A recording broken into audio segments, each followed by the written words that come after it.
están?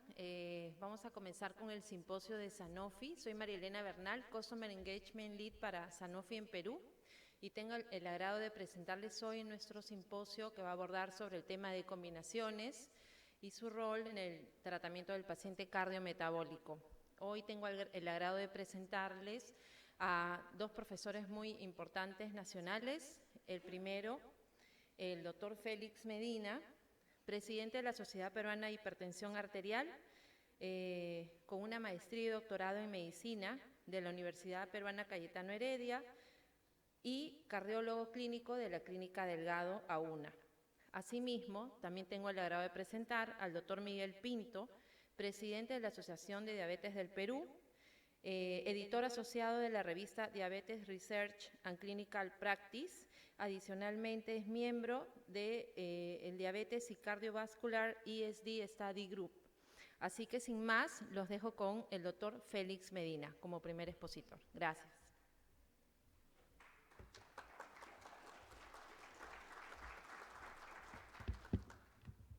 Muy buenas tardes, gracias María Elena por la presentación amable. Buenas tardes con todos, les agradezco sobremanera que estén acá con nosotros a esta hora que ciertamente es un poco incómoda porque hace hambre, por lo cual les agradezco mucho que estén ustedes presentes. La intención de esta discusión de estos minutos que se me ha asignado es, yo creo que un tema extremadamente relevante, no solamente es para lo que significa enfermedad hipertensiva, sino lo que puede significar en general para muchas estrategias cardiometabólicas, llámese diabetes, dilipidemia, inclusive como ustedes acaban de escuchar una magnífica charla, y en enfermedad coronaria, en general, todas las áreas, mucha la tendencia a usar combinaciones. En hipertensión arterial ha seguido una evolución interesante, importante. Tengo yo el placer de muchas veces asistir a muchos de estos eventos de magnífico nivel y uno ya va viendo con la pasada de los años cómo va cambiando la historia, y les voy a recibir un poco de historia para que vean ustedes lo fascinante que es y cómo estamos en el 2022 en este momento con respecto a este tópico de enfermedad hipertensiva que todavía sigue siendo un reto. Mi declaración de... Y esta es la agenda que les he preparado para los siguientes minutos. La primera cosa importante es en qué escenario nos estamos moviendo en este momento. Lamentablemente no son buenas noticias. El primer tópico importante es cuánto significan las enfermedades cardiovasculares en el mundo. Lamentablemente, reiterando este término, es la primera causa de muerte y mortalidad. No hay duda al respecto. Las enfermedades cardiovasculares en general representan esto, el número uno. Y esto no es cifras pequeñas. Estamos hablando de una duplicación en mortalidad, en incapacidad y en vidas perdidas o en general personas afectadas. Hoy por hoy estamos hablando de que, sin entrar en detalles en números, se ha duplicado en los últimos 30 años lo que significa el impacto en general de muerte y mortalidad en global. Ahora, esto no es mala suerte, como ustedes sabrán perfectamente, tiene un sustento, y el sustento son los factores de riesgo. Nadie se infarta habitualmente, ni nadie tiene una enfermedad cerebrovascular habitualmente de mala suerte. Generalmente hay una constelación de factores. Estos factores de riesgo no han cambiado en los últimos 30 años. Ustedes tienen el ranking, se han movido un poco en categorías, pero el número uno sigue siendo hipertensión arterial, que es el que impacta más en global. Por eso es que estamos acá discutiendo todavía este tópico 30 años después.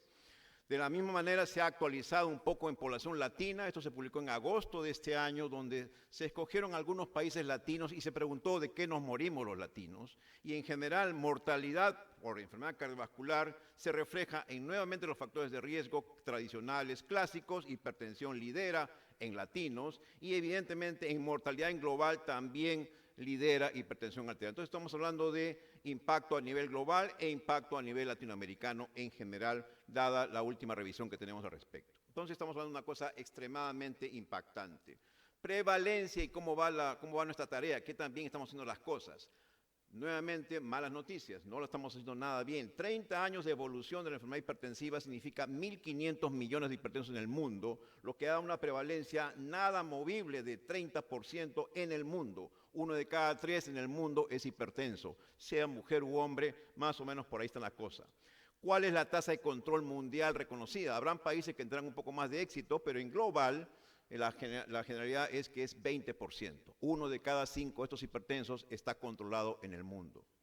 Si aterrizamos en nuestro país, ¿qué tenemos? Contamos con estudios muy elegantes, muy bien hechos, muchos metaanálisis al respecto y hemos seleccionado al respecto la información.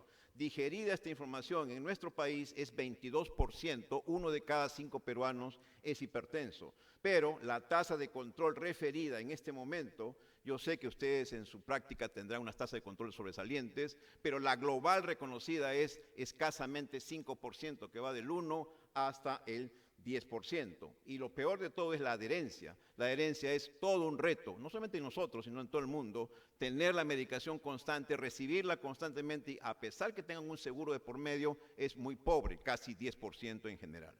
O sea, estamos enfrentando una entidad que mata, que deja incapacitado, extremadamente frecuente, todavía prevalente y está muy mal manejada, dicho sea paso, a pesar de los logros en muchos avances desde el punto de vista farmacológico. Y como ustedes bien saben, es una lámina antigua, no son cifras exactas, pero reconocidos por MINSA, las dos entidades más importantes, enfermedad cerebrovascular y enfermedad cardiopatía isquémica, son las causas más latigantes que van a implicar mortalidad global en nuestro país. Y por lo tanto, detrás de esto, obviamente, hay hipertensión arterial, como hemos mencionado en el listado que dijimos. Y acá enfrentamos un cuarto problema, un cuarto escenario que sí es nuestra responsabilidad de alguna manera. Yo sé que no todos somos responsables en general, a veces el sistema no nos ayuda, pero tenemos un gran inconveniente que es la llamada inercia médica.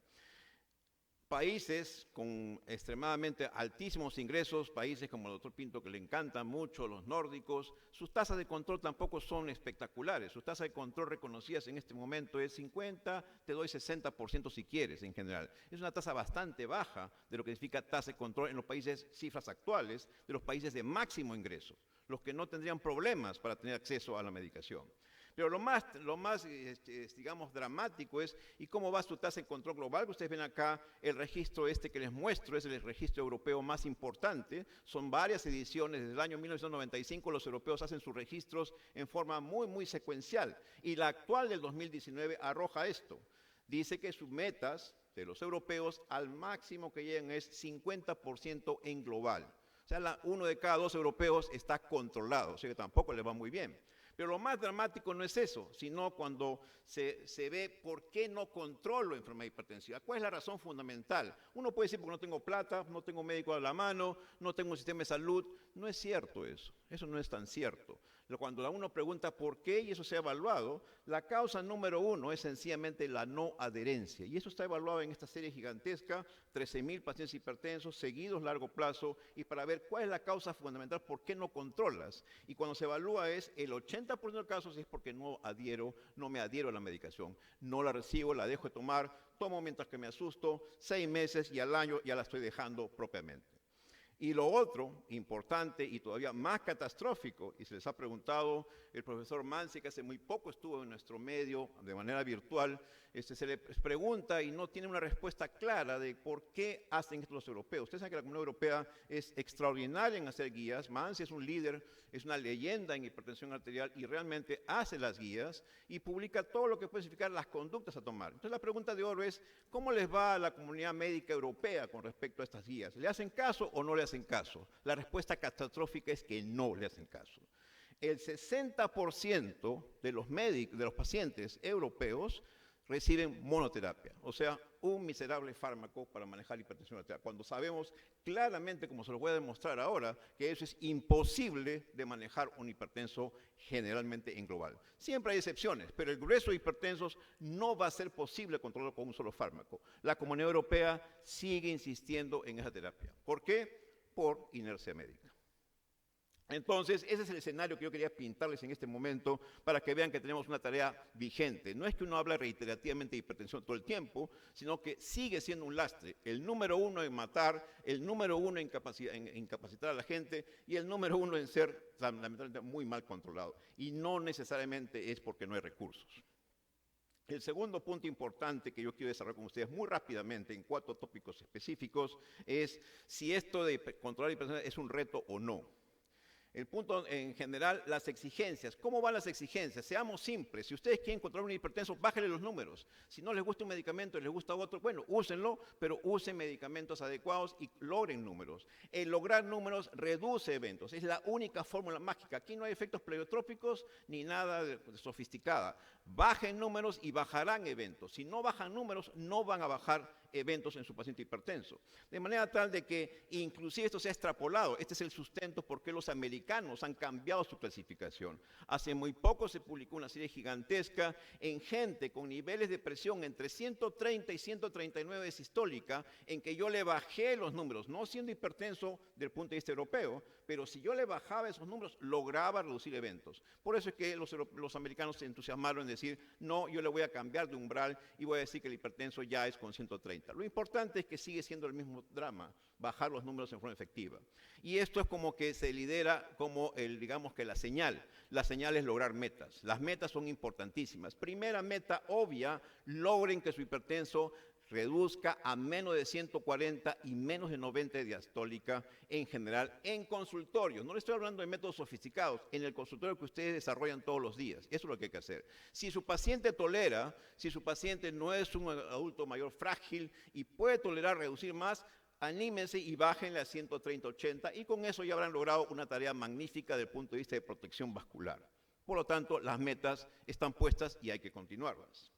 ¿Cómo está la eficacia según las evidencias de este tópico? Si somos capaces o no. Bueno, aquí hay que cambiar un mito que sigue dando vueltas y sigue siendo en la Comunidad Europea primordial, porque les acabo de decir que el 60% de los médicos europeos siguen dando un solo fármaco. Bueno, titular fármacos no es el camino. Este es un estudio elegante, un metaanálisis gigantesco, 42 ensayos, 11,000 pacientes, para evaluar si duplico o combino. ¿Qué es la fórmula más inteligente? Obviamente no es duplicar la dosis. Duplicar la dosis no me va a llevar a mayor eficacia y el estudio demuestra claramente que la única manera que yo 5 veces aumente mi potencia, mi capacidad para bajar presión arterial y por lo tanto llegue a meta es combinar. Y eso está estudiado claramente, independiente de qué fármaco. Aquí no estoy hablando de que yo hablo de Sanofi, por lo tanto hablo de fármaco de Sanofi. No tiene nada que ver eso. Cualquier fármaco, cualquier familia tiene que ser realmente impactante y eso es combinando, no es duplicando. Y yo les digo esto,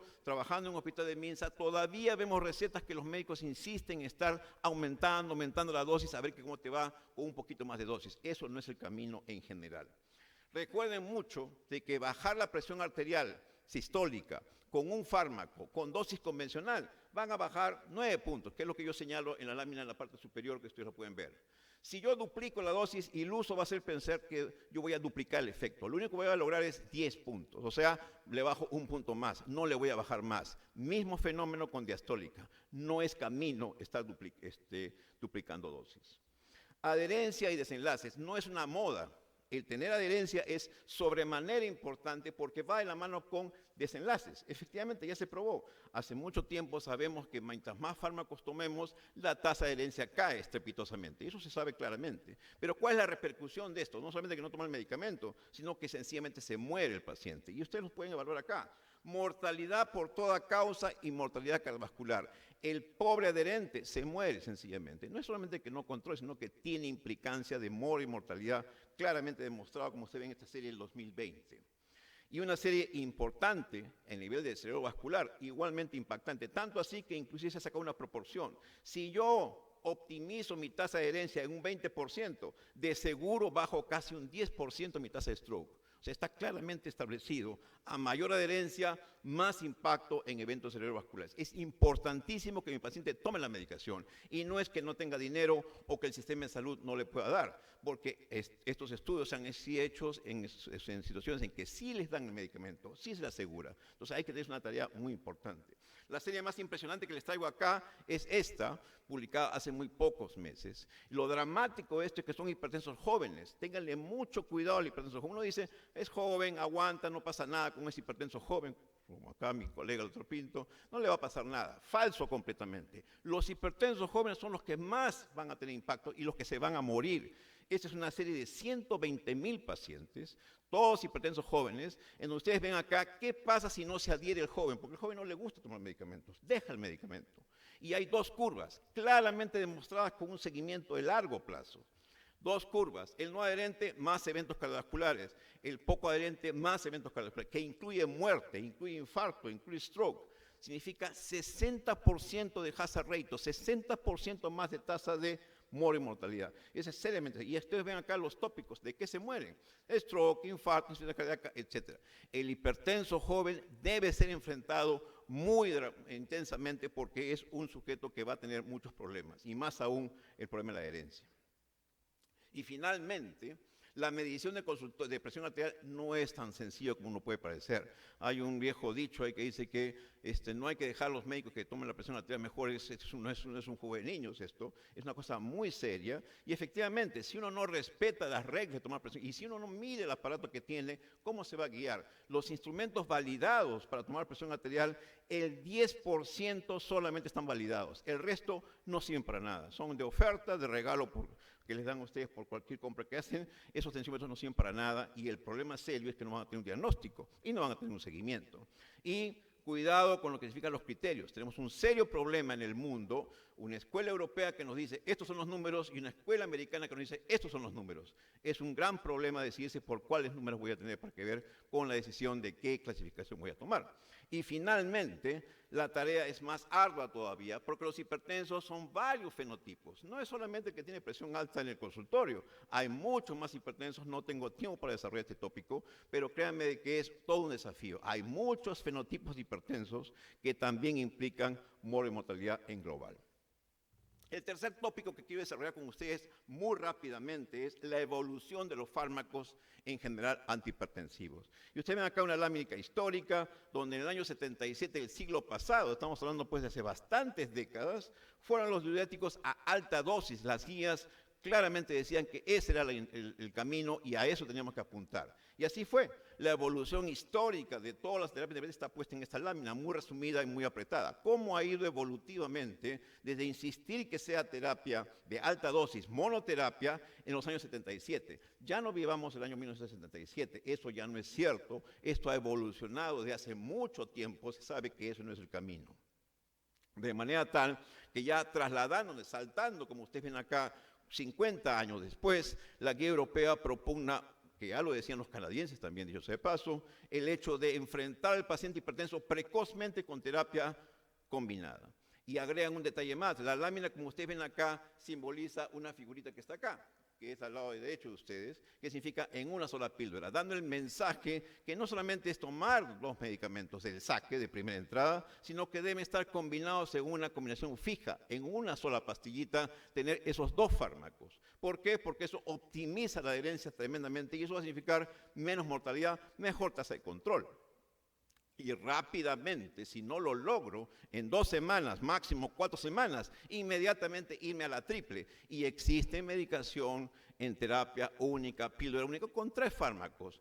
Muchas veces nosotros somos obligados, vemos rápidamente al paciente, tamizamos rápidamente el caso y de frente le damos 3 fármacos porque no va a controlar de otra manera. Hemos dicho ya más o menos cuál es la proporción que ustedes esperan por cada fármaco, cuánto pueden reducir de sistólica o diastólica. Y si no, si siguen las papas quemando, habrá que usar una 4ª droga. Los europeos son muy enfáticos que tenemos que hacer trabajar rápido, controlar rápido, usar combinaciones, y combinación de 2, combinación de 3 o combinación de 4. Ya en el mundo existe un estudio que fue publicado hace muy poco con 4 drogas, 4 fármacos en una sola pastilla, y se está trabajando sobre eso para tener esa ideal fórmula mágica para poder tener una mejor tasa de control. Si hay un espacio para la terapia única, existe un espacio. Felizmente no es muy grande, pero sí existe. Cuidado con los octogenarios, cuidado con los adultos frágiles y cuidado con los hipertensos de muy bajo riesgo. Un hipertenso de bajo riesgo sí puede ser que ustedes puedan manejarlo con un solo fármaco. Ahí sí pueden hacer su intento de un solo fármaco. Pero eso es el grupo único, los grupos únicos, que uno puede intentar un solo fármaco. Pero rápidamente vean si están haciendo bien la tarea o no. Las nuevas guías y las nuevas comunidades científicas igual han reforzado este tópico. Tienen ustedes la Sociedad Internacional de Hipertensión Arterial, que igualmente lanza el mismo mensaje: terapia combinada como terapia de opción de primera línea. Y rápidamente a esto se cuelga, más recientemente, como ustedes seguramente se enteraron, una discusión entre los europeos y americanos. Cada uno tiene su clasificación, pero en lo que sí han consensuado, esto se fue publicado hace pocas semanas, el consenso entre europeos y americanos claramente dicen: combinación del saque píldora única del saque. Y en eso sí hay un consenso entre ambas comunidades científicas en este momento. OMS se ha pronunciado finalmente, no lo hacía hace muchos años, y ahora sí muestra un detalle y efectivamente enfatiza terapia combinada, número 1, y esta terapia combinada idealmente mejor en píldora única. Esa es la estrategia que hoy por hoy debe ser la que ustedes deben implementar en lo posible. Sé que hay muchos problemas al respecto, pero en lo posible implementar con sus pacientes.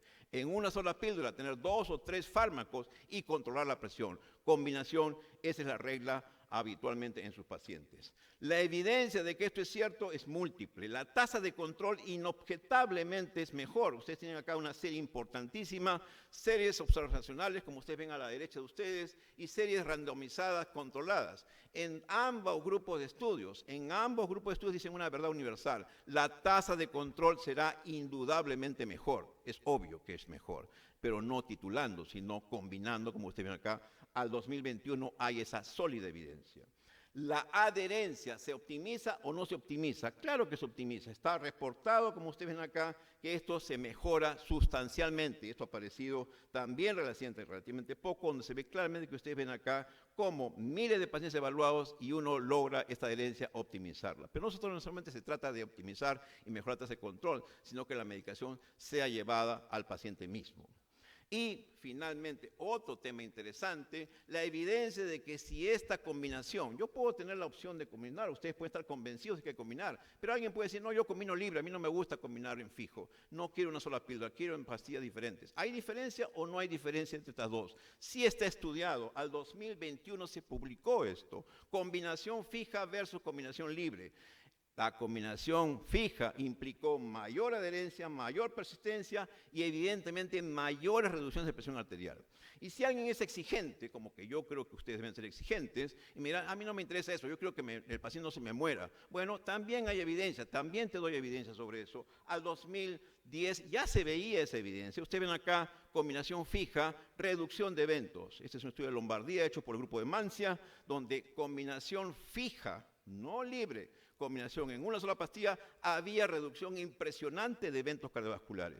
Y más recientemente, al 2021, se publica una serie alemana, 60.000 pacientes, donde se evaluó libre versus combinación fija, y la combinación fija le ganó en reducción de eventos. Hoy por hoy, si hay esa evidencia, es extremadamente sólida.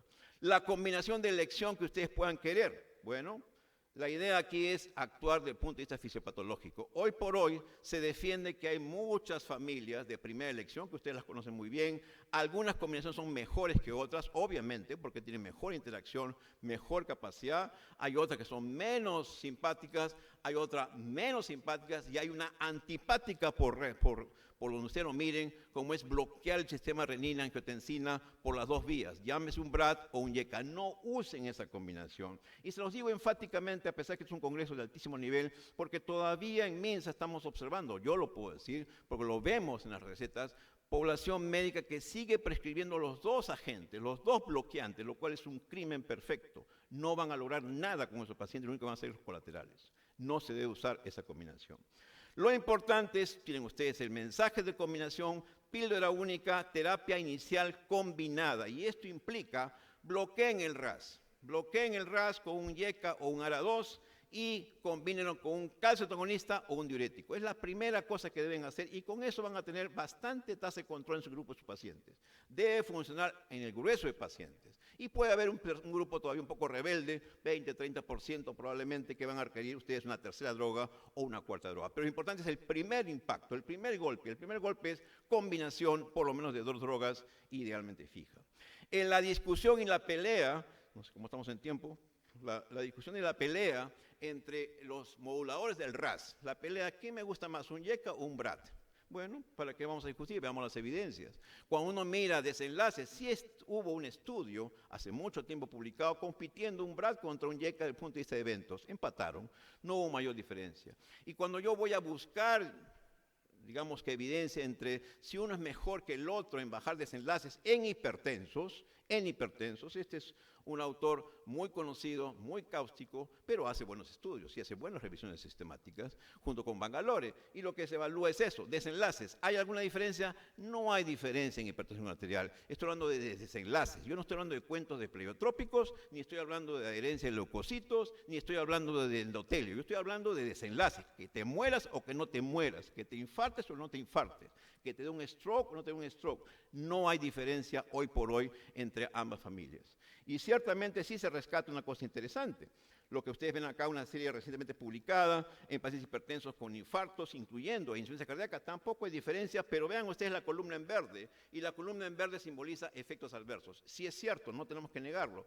Una familia puede tener una tasa mayor de eventos adversos, que son los YECAS, y eso hace que sean de repente un poco más problemáticos. Sabemos que en nuestros sistemas los YECAS son extremadamente más baratos y son los que tenemos que usar muchas veces obligatoriamente. Entonces, no va a ser inferior en desenlaces. Cuidado con los efectos adversos que pueden ser manejables. Y eso es cierto, se ha evaluado esta tasa de eventos, pero nuevamente insisto, al 2021 se publicó esto. Y otra vez enfatizo, en gente hipertensa, como ustedes ven acá, también joven.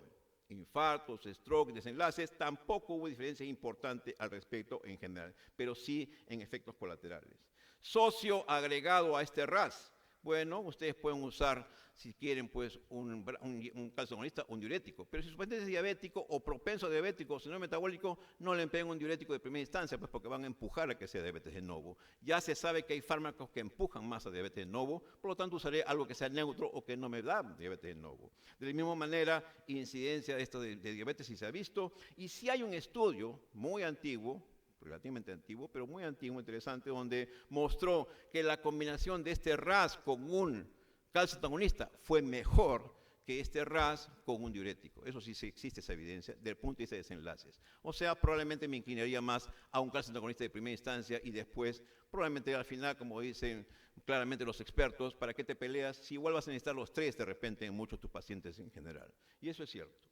Conclusiones, ya para no pasarme el tiempo, en general, 3 puntos importantes a resaltar con ustedes. Número 1, no olvidemos nuestras cifras que son calamitosas. Altísima prevalencia de hipertensión arterial, aunque cuando salió una publicación dijeron que nosotros somos el país con más baja tasa de prevalencia de hipertensión arterial junto con Canadá, pero estamos hablando de 22%, estamos hablando de 1 de cada 5, estamos hablando de 5 a 6 millones de peruanos que estamos con este problema. Y hablamos de una tasa de adherencia pésima y una tasa de control pésima. No las tasas que ustedes manejan en sus clínicas, estoy hablando de la tasa global, la tasa verdadera, la que está en los países. De eso estoy hablando. Punto número 1. Entonces, trabajemos sobre eso. Segunda conclusión importante, necesitamos mejorar esta tasa de control indudablemente y contemplen todas estas aristas como ustedes ven acá. Están ustedes viendo que las estrategias pueden ser complejas, pero no se hagan bolas. Terapia combinada el primero y voy a la triple cuando no me funciona rápidamente. Insuficiente uso de combinaciones, la adherencia, insisten en la adherencia de sus pacientes, el tratamiento de la inercia, por favor, reflexionen. Tratemos de vencer esa inercia médica y aceptemos la evidencia propiamente, no estemos cuestionando tantas cosas. Y la eficacia, ciertamente, no es el problema. Los fármacos son potentes, lo que pasa es que hay que combinar en general, como ustedes ven acá.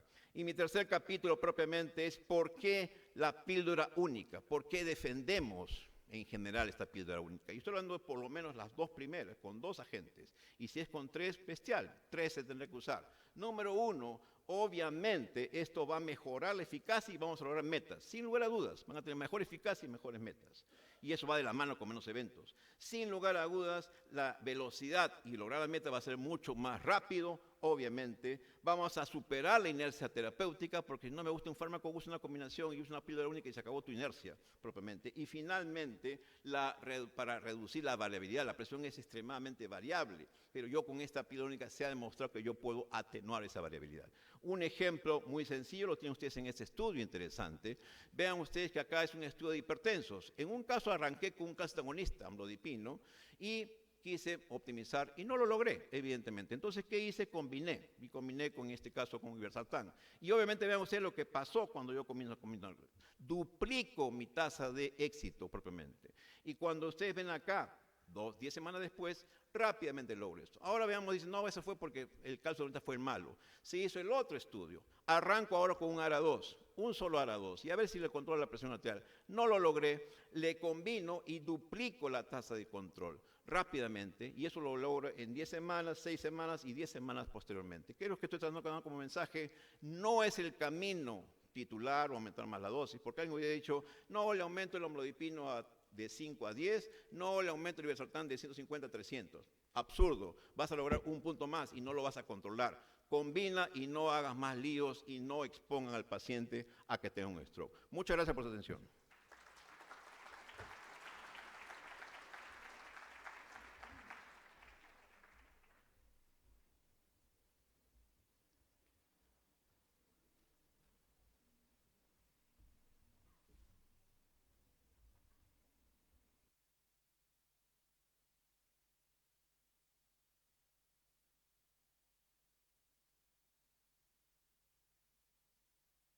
Muy buenas tardes. En primer lugar, quiero agradecer la invitación de Sanofi para participar en este evento y sobre todo a todos ustedes por permanecer hoy a la 1 de la tarde. Como bien ha mencionado el doctor Félix Medina, las combinaciones son buenas, son útiles para el manejo no solamente de la hipertensión, sino también de otras enfermedades. Con respecto a esta charla, estos son mis conflictos de intereses que ya fueron mencionados y también tengo que mencionar esta lámina donde declaro que toda la información que tengo se basa en mi experiencia y en la revisión bibliográfica que he realizado. Me gustaría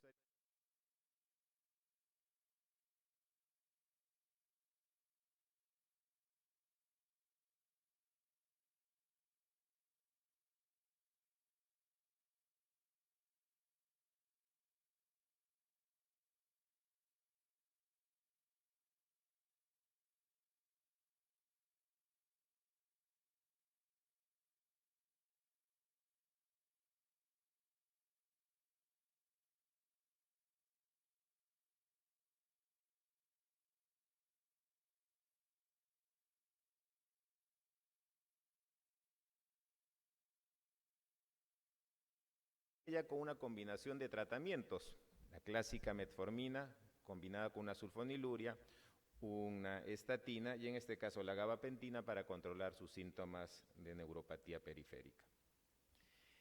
Como es usual, le pedimos análisis y el paciente es un diabético tipo 2, 7 años de evolución y viene mal controlado, una glucosa basal en 188 y una hemoglobina glicosilada en el 10%.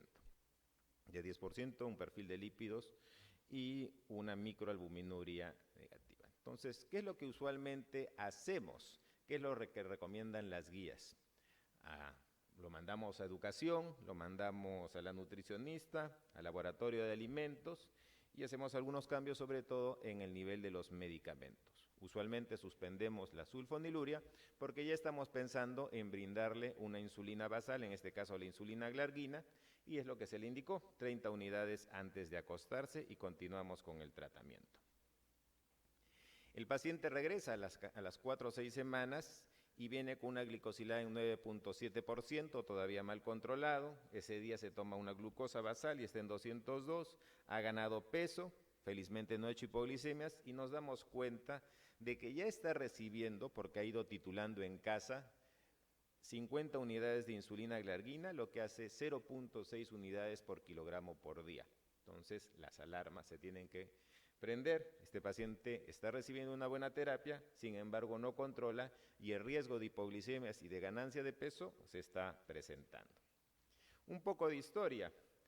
La mayoría de nosotros hemos conocido desde el año 2006 esta guía. David Nathan de la Universidad de Harvard establece por primera vez en un consenso americano-europeo cómo se van a manejar a los pacientes diabéticos. Y para el año 2006, con la evidencia de ese tiempo, era un mismo tratamiento para todos los pacientes. Diagnóstico, cambios de estilo de vida, arrancar metformina y solamente 3 opciones: glitazonas, sulfonilurias, en nuestro caso la glibenclamida usualmente, o adicionar una insulina basal.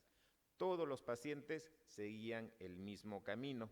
Al final, después teóricamente de 3 a 6 meses, todos estaban recibiendo insulina, metformina y a veces una glitazona asociada, con todas las complicaciones que conocemos: ganancia de peso, hipoglicemias, edemas. Y a medida que han ido pasando los años y obviamente cambiando los autores de estas guías, el enfoque también ha sido diferente, hasta llegar al consenso del año 2022, donde el tratamiento de la diabetes se basa en el individuo. El cuidado es al individuo. Y uno de los grandes cambios, inclusive publicado el 28 de septiembre de este año, es que no todos los pacientes van a necesitar utilizar metformina y que algunos pacientes, de acuerdo a sus factores de riesgo, enfermedad cardiovascular, daño renal o insuficiencia cardíaca, van a requerir tratamientos específicos sin importar el valor de la hemoglobina glicosilada. Y lo que se destaca es que es tratamiento centrado en el paciente, tomando en cuenta el entorno y el soporte económico, social y familiar. En ese sentido, ya saben ustedes bien que los inhibidores del SGLT2 y los agonistas del receptor del GLP-1 son los que están indicados en este lado de la tabla: enfermedad coronaria, riesgo cardiovascular, insuficiencia cardíaca o daño renal. También la guía ha cambiado con respecto al manejo de los hipoglicemiantes orales, como les mencioné, y también con respecto a las terapias inyectables. Si revisamos las guías anteriores, el inyectable de primera elección era la insulina basal, como usualmente lo hacemos. Sin embargo, para el año 2022, el inyectable de elección para un paciente diabético tipo 2 mal controlado es un agonista del receptor del GLP-1. Y si después de un tiempo este paciente no alcanza el objetivo, recién vamos a pensar en agregar una insulina basal y al final vamos a tener lo que antes conocíamos como insulinoterapia intensiva, que era combinar insulina basal con bolos preprandiales de insulinas rápidas. Eso es lo interesante, eso es lo que ha pasado en estos últimos 16 años y también, como mencionó el doctor Medina, en la diabetes, en el manejo de la diabetes tenemos el problema de la inercia clínica. Este es un estudio publicado en el año 2017 que destaca el riesgo de retrasar la intensificación del tratamiento, el riesgo de tener inercia terapéutica en el manejo de la glucosa. Los pacientes tenían que intensificar el tratamiento en el primer año. A los que intensificaron el tratamiento, disminuyeron rápidamente la hemoglobina glicosilada. Pero a los que esperamos en intensificar el tratamiento, en agregar una insulina, en modificar el tratamiento y los dejamos expuestos a este legado de disglicemia, después de 5.3 años van a tener un riesgo incrementado para las complicaciones macrovasculares. Como bien dijo el doctor Medina, la inercia clínica mata, produce complicaciones y está asociada a resultados adversos. En el mismo estudio, los investigadores más o menos calcularon cuánto tiempo pasa entre intensificar o cambiar el tratamiento. En el estudio, la mayoría de estos pacientes estaban con monoterapia de metformina, tardaron unos 2 años en cambiarles a una terapia antidiabética oral combinada, generalmente una sulfoniluria con la metformina. Pasaron casi 7 años para que estos pacientes tengan una triple terapia, sin tener en cuenta el costo, el riesgo de complicaciones, y más o menos otros 7 años para que estos pacientes tengan una indicación de una insulinoterapia. Entonces, durante este tiempo, el paciente ha estado expuesto a desarrollar complicaciones tanto micro como macrovasculares. Otro aspecto importante, no tan resaltado como la inercia clínica, es el uso excesivo de insulina basal o sobrebasalización, y de eso somos testigos todos los días. Se define como el uso excesivo de insulina basal la titulación excesiva, darle mucha insulina como aporte basal por encima de una dosis adecuada y a pesar de lo cual el paciente no logra el objetivo de hemoglobina glicosilada menos del 7%. Se define cuando el valor es de 0.5 unidades por kilogramo de peso por día, cuando la glucosa postprandial, sobre todo después del almuerzo o antes de acostarse, está alta, cuando evidentemente la hemoglobina glicosilada no está controlada, y cuando este índice, que es restar la glucosa antes de acostarse a las 8 o 9 de la noche versus la glucosa en ayunas, está por arriba.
muestra que todavía en otras realidades como en nuestro país, la mayoría de pacientes reciben metformina y una sulfoniluria. Para el estudio específico, 50% en metformina, más o menos 35% una sulfoniluria asociada.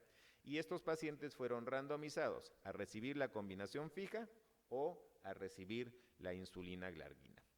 Y después de 30 semanas pueden ver acá cómo la combinación fija fue más efectiva en la reducción de la hemoglobina glicosilada basal, pasando de 8.5 a 6.9. Y también pueden ver, como estoy mencionando acá en el lado B del panel, cómo la proporción de pacientes que alcanzan el objetivo, ya sea hemoglobina glicosilada menos de 7 o hemoglobina glicosilada menos de 6, es mayor con el uso de esta combinación fija.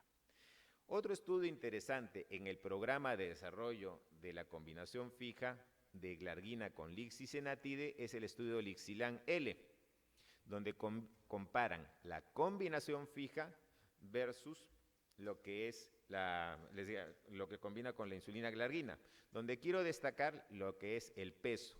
Los pacientes asignados a insulina glargina obviamente ganaron peso, y los que tuvieron la combinación fija o no ganaron peso o disminuyeron marginalmente. El otro estudio es el Lixilan-O, que compara la combinación fija versus los componentes de lixisenatide en otras presentaciones. Entonces vamos a tener acá tres grupos: la combinación fija, lo que es la monoterapia con insulina, y el lixisenatide en monoterapia. La monoterapia de lixisenatide no está disponible en nuestro país. Y pueden ver cómo la combinación fija es mucho más efectiva para reducir los valores basales de hemoglobina glicosilada, y en términos absolutos, cómo esta combinación fija está asociada con una reducción de 1.6% del valor absoluto de la hemoglobina glicosilada. Y acá también quiero destacar lo que es el peso. La monoterapia de lixisenatide obviamente es la que más hace bajar peso, la combinación fija es neutra con respecto al peso, y con el uso de monoterapia de insulina hay una ganancia de peso. Y con respecto al control de la hemoglobina glicosilada basal, obviamente la insulina glargina en monoterapia o la combinación fija de lixi con glargina reduce de manera significativa los valores de la glucosa en ayunas. Entonces, en nuestro país están las dos presentaciones, la 30-60 y la que es 10-40. La 30-60, cada mililitro de esta combinación tiene 100 unidades de insulina glargina con 33 microgramos de lixisenatide. Cada 30 unidades de insulina también va a aportar 10 microgramos de lixisenatide. Entonces, un dato interesante e importante es solamente fijarnos en el 30-60. Es la cantidad de insulina que da la pluma o lapicero. Es una combinación fija. No es necesario estar calculando la dosis de lixisenatide. La titulación, el inicio y titulación de este nuevo medicamento se basa en la insulina, como usualmente titulamos y manejamos la insulina sola, con el beneficio de que de manera fija está asociado lixisenatide. Y la otra presentación es la 10-40, donde cada mililitro tiene 100 unidades de insulina glargina con 50 microgramos de lixisenatide. Eso quiere decir que cada 10 unidades de insulina de este lapicero les va a aportar 5 microgramos de lixisenatide de manera fija, de manera combinada. Entonces, ¿cómo deberíamos hacer? Tenemos acá la tabla y nos dice, el señor Alfredo es un paciente que ya está tomando o se está colocando 50 unidades de insulina glargina. Pensamos que está con overbasalizado, tiene un exceso de aporte de insulina basal y queremos ir más allá. Queremos utilizar una combinación porque tenemos miedo de que haga hipoglicemia y siga ganando peso. Como él estaba recibiendo 50, tenemos que utilizar la pluma de 30-60 e iniciamos con 30 pasos, que son 30 unidades de insulina glargina, que ya vienen combinadas con los 10 microgramos de lixisenatide. La combinación nunca va a permitir que administremos más allá de 20 microgramos de lixisenatide, que es la dosis máxima autorizada por día. Entonces no tenemos que ver Lixi-Senatide, el componente Lixi, solamente fijarnos en la insulina. Y también tenemos acá, si el paciente está tratado solamente con antidiabéticos, si el paciente está recibiendo un agonista del receptor, si es que recibe menos cantidad de insulina glargina, tenemos todos los pasos, tenemos las presentaciones para iniciar este tratamiento. Acá, como les mencionaba, podemos empezar con 10 pasos, que son 10 unidades de insulina, o con 20 pasos, si es que el paciente está recibiendo entre 20 y 30. Fíjense solamente en la parte de la insulina. Entonces volvemos al señor Alfredo, es un paciente de la clínica, continúa con la metformina, le suspendemos la insulina glargina y lo pasamos a la combinación fija. 30 pasos, que son 30 unidades de insulina glargina, el paciente se adhiere a algunas molestias gastrointestinales al inicio y al final logra el objetivo de glicosilada de 7.2 con una glucosa basal de 132 y un peso mucho menor, ha bajado 6 kilogramos. El estudio Lixilan-G lo que hace es comparar la combinación fija con otros agonistas del receptor de GLP-1. En nuestro país tenemos uno que es de aplicación semanal y otro que es de aplicación diaria. Pueden ver acá que la combinación fija es más eficaz para el control de la hemoglobina glicosilada, para disminuir el valor absoluto de la hemoglobina glicosilada, para alcanzar una mayor proporción de pacientes que cumplen con el objetivo y también con una mayor disminución de la glucosa en ayunas. El medicamento o esta combinación fija es sumamente segura y eficaz. En la extensión del mismo estudio publicado el año pasado, pueden ver cómo a las 52 semanas persiste los niveles de hemoglobina glicosilada disminuidos y pueden ver cómo la proporción de pacientes con buen control metabólico persiste después de 52 semanas. ¿Qué otra ventaja nos da esta combinación fija?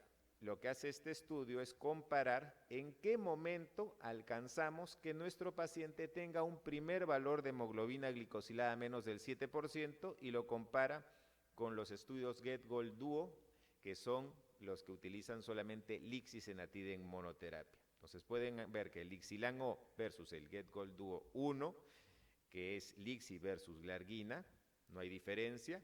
Más o menos después de 50 días, 60 días, ya nuestro paciente tiene una glicosilada de menos de 7, pero cuando vemos el estudio Lixilan-L y lo comparamos con el GetGold-Duo 2, que es de glargina más bolos de insulina preprandial, el control con la combinación fija se logra, el primer valor de hemoglobina glicosilada se nombra a los 85 días versus los 192 días de esta combinación. Y en ese sentido tenemos también el estudio Solimix, que lo que hace es comparar la combinación fija con el uso de combinaciones fijas de insulina, en este caso lo que es la Premix Viaspart, que es una combinación 30-70 de aspartato de acción inmediata con aspartato con protamina, que es como el aporte basal. Y claramente pueden ver que la reducción de la hemoglobina glicosilada es similar, hay una menor ganancia de peso, pero lo más importante es que la combinación fija nos va a requerir menor cantidad de dosis de insulina en comparación con la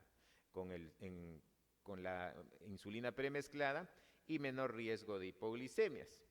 Y que cuando vamos a la vida real, este estudio también publicado el año pasado, vemos que la combinación fija es sumamente efectiva para reducir la hemoglobina glicosilada en comparación con la infusión de insulina basal y bolos y en comparación con el uso de insulina basal con un inhibidor del SGLT2.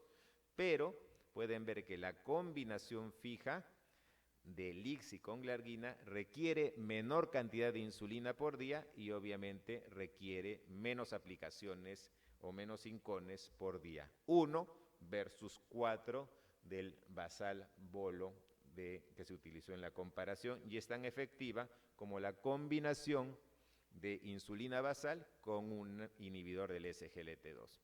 En conclusión, ya saben, la diabetes es una enfermedad progresiva donde la intensificación del tratamiento evita las complicaciones, tenemos que romper la inercia clínica, tenemos varias opciones de tratamiento, todas son seguras, todas son eficaces. Acá les he presentado lo que es la combinación fija de insulina glargina con lixisenatide, que tiene un menor riesgo de hipoglicemia y una menor ganancia de peso. Nuevamente, muchas gracias y buenas tardes.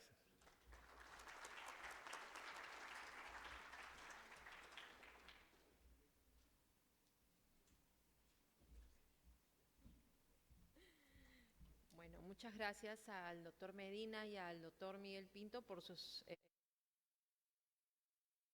y ahora preguntamos en el auditorio si tienen de repente alguna pregunta. Sí, doctor.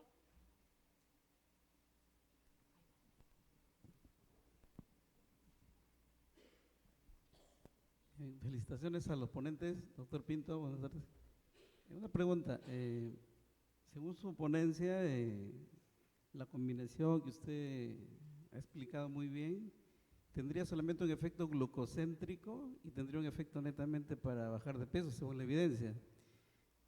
La pregunta es si hay algún tipo de data, algún tipo de información en relación en el impacto que tienen los MASE y el impacto que de repente tenga esta asociación en relación a esteatosis hepática no alcohólica, porque hoy en día se dice que los análogos de receptores GLP-1 estarían comandando el beneficio a nivel de esteatosis hepática y por supuesto disminuir los eventos cardiovasculares que se postulan. Gracias. Le agradezco, doctor, por la pregunta interesante. Con respecto a si hay algún beneficio de la combinación fija para reducir eventos cardiovasculares mayores, no hay ningún beneficio. El estudio ELIXA demostró la seguridad del lixisenatide en eventos cardiovasculares y el estudio ORIGIN demostró la seguridad de la insulina glargina para eventos cardiovasculares. El HR para eventos cardiovasculares mayores fue de 1 en ambos estudios. No protege, pero tampoco aumenta el riesgo cardiovascular, que es lo que pedía la FDA para la comercialización de estos medicamentos y estas moléculas. Y destacar también su comentario. Es verdad, los agonistas de receptor de GLP-1 están asociados a disminución del hígado graso. En los primeros estudios hubo disminución de la TGP y ya sé que hay estudios que están corriendo para utilizar estos medicamentos específicamente para prevenir el hígado graso o la esteatosis hepática, pero siempre teniendo en cuenta que el tratamiento desde el punto de base de la especialidad del hígado graso es la pérdida de peso, entre el 10 y el 15% del peso inicial. Tiene razón.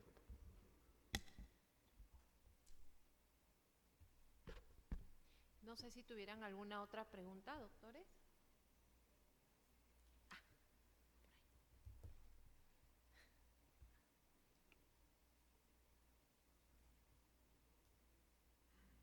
Al fondo, señorita, el doctor Helguera.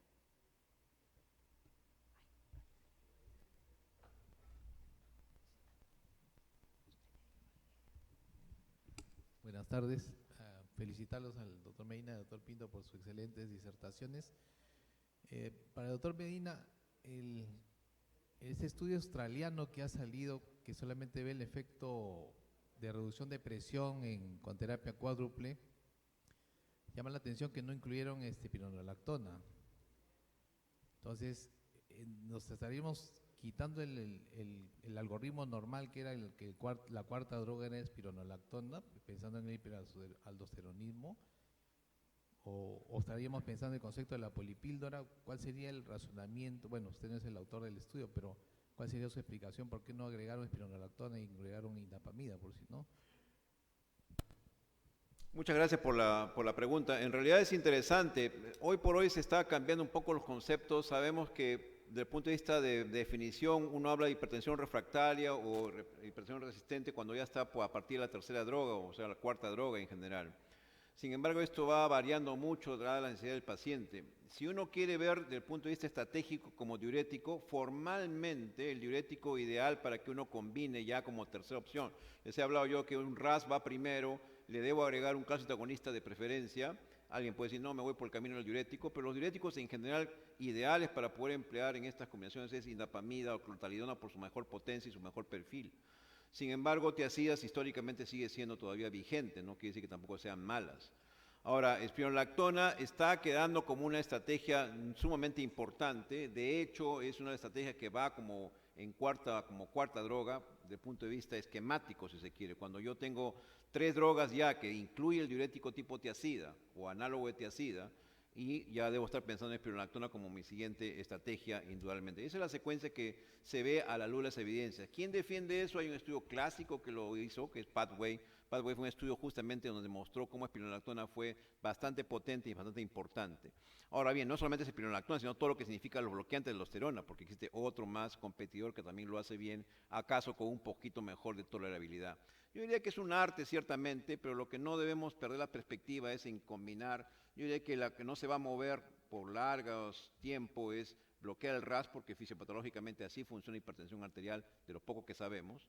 De hecho, la pelea entre calcio antagonista, quién va el segundo, calcio antagonista o una tiazida, probablemente me inclinaría con un calcio antagonista por el hecho mismo que es más inerte, menos problemático metabólicamente hablando. Nuestros pacientes propiamente pues somos muy metabólicos, tenemos mucho sobrepeso, mucha prediabetes, etcétera, y más nos convendría algo que sea inerte y que sea bastante potente, como se ha visto, incluyendo menos diabetes de novo.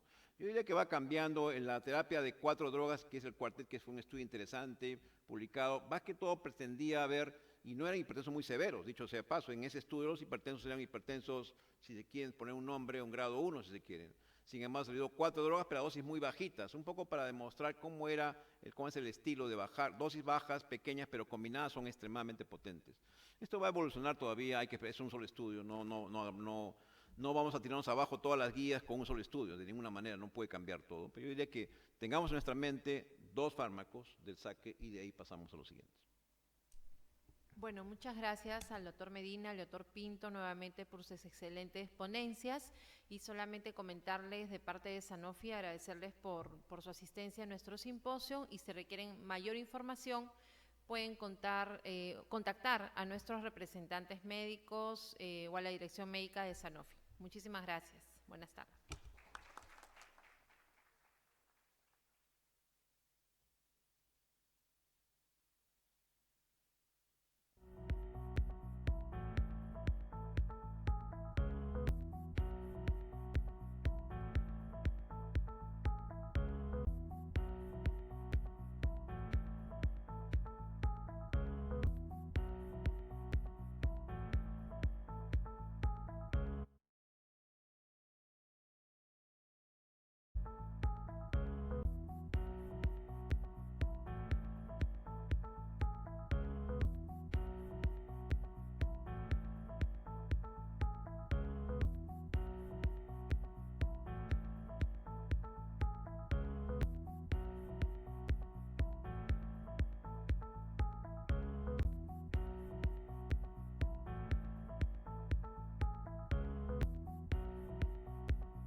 Una ponencia más.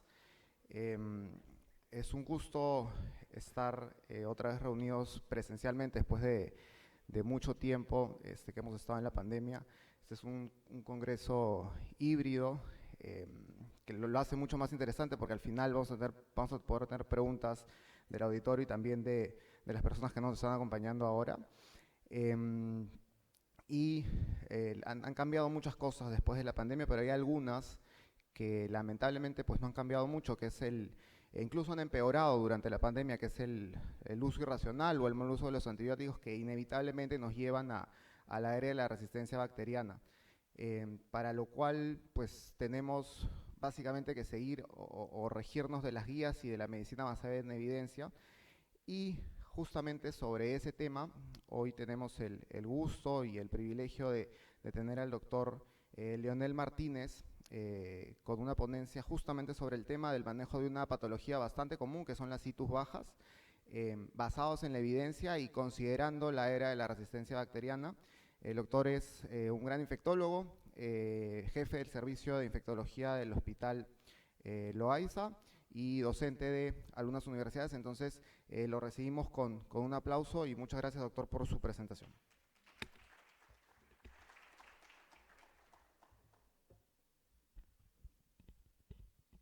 Muy buenas tardes, doctores. Todo un gusto estar acá. Como quien me antecedió, comparto la idea de que retomar las actividades presenciales es algo que nos hace sentir bien de entrada, ¿no? Otra vez ver un auditorio, estar frente a ustedes, ¿no? Es algo que uno tiene que valorar más de lo que quizá no valorábamos antes cuando pensábamos que todo era color de rosa, ¿no? Y la pandemia nos ha enseñado muchas cosas. Bueno, hoy vamos a hablar de un tema que seguramente preocupa a la mayoría de los que están acá. Obviamente yo esperaría que a todos, ¿no? Pero por lo menos que a la mayoría, eso sí, la resistencia bacteriana. Y sobre todo cómo lo enfocamos, ¿no? Tengo el recuerdo, hace ya muchísimo tiempo, cuando llegaba a la residencia, ¿no? Algunas indicaciones que me daban de cómo enfrentar las situs bajas, por ejemplo, y que a veces por folclore médico se quedó y eso se pasa de generación en generación y cuando uno lo revisa no está ajustado a las normas, no está ajustado a lo que la evidencia nos indica. Entonces hoy nos vamos a poner de acuerdo un poco en eso. Bueno, algunas generalidades que uno podría decir, pero ¿para qué eso? Es importante lo que parece. Estamos viendo ahí en la lámina, vamos a intentar mostrar con el puntero, ahí está. Una diferencia entre la estructura de la pared de un gram positivo con un gram negativo. Es algo que aparentemente no tiene mucha trascendencia, porque a veces dejamos de lado las ciencias básicas y asumimos que todo es evidencia y todo es terapia. Muchas veces, gran parte de eso tiene mucho que ver con lo que hemos estudiado en ciencias básicas. La pared, como sabemos, de una bacteria gram negativa es mucho más compleja, es más estructurada, tiene muchos más componentes y por lo tanto es más difícil de destruir por los antibióticos que actúan en pared. Cosa que es diferente en el caso de los gram positivos, casi todo es peptidoglicano y por ende antibióticos que actúen en pared con facilidad van a poder destruir este tipo de bacterias. Entonces, ¿qué bacterias son en el tiempo más fácil de hacer resistencia a los betalactámicos, por ejemplo, que actúan en pared? Los gram negativos. Es por eso que para gram positivos tenemos muchísimas alternativas. ¿Quién diría el cotrimoxazol funciona igual que la vancomicina, por ejemplo? ¿No? Exactamente igual, excepto en bacteriemia. Pero no podemos decir eso con gram negativos, ¿no? Donde ya hay resistencia, por ejemplo, a la ceftriaxona o a los carbapenems, no vamos a decir que es tan fácil encontrar un antibiótico para poder sustituirlo. Entonces, ese es un concepto importante en base a esa situación que estamos mostrando de la parte genérica, ¿no? Otro detalle que desde el pregrado nos hablan mecanismo de acción de los betalactámicos y obviamente nos queda en la memoria inhibición de la síntesis de pared, pero no vamos más allá, o sea, inhiben la síntesis de pared, está bien, pero ¿qué es lo que hacen para inhibir la síntesis de pared? Porque hay muchos antibióticos que actúan a nivel de pared, inhibiendo la síntesis de pared. Vancomicina, por ejemplo, también actúa en pared, pero no hace lo mismo que hacen las cefalosporinas. Fosfomicina, cicloserina también actúan inhibiendo la síntesis de pared, pero no es en el mismo lugar, ¿no? La bacitracina lo mismo, pero no hace lo mismo que las anteriores que he mencionado. Entonces, eso hace, por ejemplo, que cuando un grupo de bacterias hace resistencia a las cefalosporinas, las otras podrían funcionar porque no están en el mismo lugar de acción, ¿no? Entonces, son cosas que a veces no tomamos muy en cuenta. Entonces, es importante nosotros siempre recordar que estas proteínas que tienen las bacterias, esta que estamos señalando, las proteínas fijadoras de penicilina, le hemos puesto el nombre, lógicamente para eso no lo tienen las bacterias, es para ensamblar los monómeros que van a constituir su pared al final, sea gram positivo o gram negativo. Es fundamental y esto es, vamos a decir, crucial cuando hablamos de betalactámicos porque es justamente el lugar donde un betalactámico va a actuar. Cuando utilizamos nosotros una cefalosporina, por ejemplo, decía, o cualquier otro betalactámico, van a unirse a esta proteína haciendo de que no exista quien pueda hacer ese ensamblaje y por lo tanto se produce la famosa inhibición de síntesis de pared. Entonces, esto también lo saben las bacterias y una de las cosas que hacen, por ejemplo, es modificar estas proteínas para que no sean reconocidas por el beta-lactámico y eso hacen generalmente los gram positivos. Y otro detalle es que capturan al beta-lactámico antes de que se una a esta proteína. En ambos casos el resultado es el mismo, la bacteria se hace resistente. Otra situación que debemos de recordar siempre es que a nivel mundial los antibióticos que más se usan son los betalactámicos, desde penicilinas, cefalosporinas, carbapénicos, incluido el monobactámico que ahora está entrando a usarse cada vez más, el Astrionam, pero es el grupo que más, por lo menos 60 a 70% de los antibióticos que usamos en todo el mundo son betalactámicos. ¿No? El resto, bueno, ya tiene indicaciones diferentes o en todo caso lo usamos de diferente manera. Y esto solo para recordarles de que existen puntos diferentes, como por ejemplo cicloserina y fosfomicina actúan en la síntesis de precursores, el primer paso de la formación de pared. Cuando hablamos de bacitracina es en el transporte transmembrana, es otro lugar diferente donde ataca el antibiótico y donde también las bacterias pueden hacerse resistentes. ¿No? La transglicosilación, donde actúan los glicopéptidos, como la vancomicina, y la transpeptidación, que es lo último, es el último paso y es donde actúan la mayoría de betalactámicos, incluido las cefalosporinas. Entonces, cuando nosotros hablamos de ITU, es importante también que recordemos las bacterias que más frecuentemente van a estar implicadas. Lógicamente, es algo que lo repetimos a cada rato, pero lo que sucede es que cuando nosotros resolvemos una interconsulta, pareciera que ese concepto tan básico que lo tenemos y lo manejamos siempre, lo olvidamos. ITU por Staphylococcus epidermidis, por ejemplo. Yo veo eso y digo, esto no es ITU, eso es una contaminación del cultivo, porque Staphylococcus epidermidis no tiene nada que hacer ahí. Siempre cuando hablo con los residentes es como que les digo una meningitis por Gardnerella vaginalis. No se lo van a creer por el hecho de que el cultivo les diga. Algo debe estar andando mal ahí.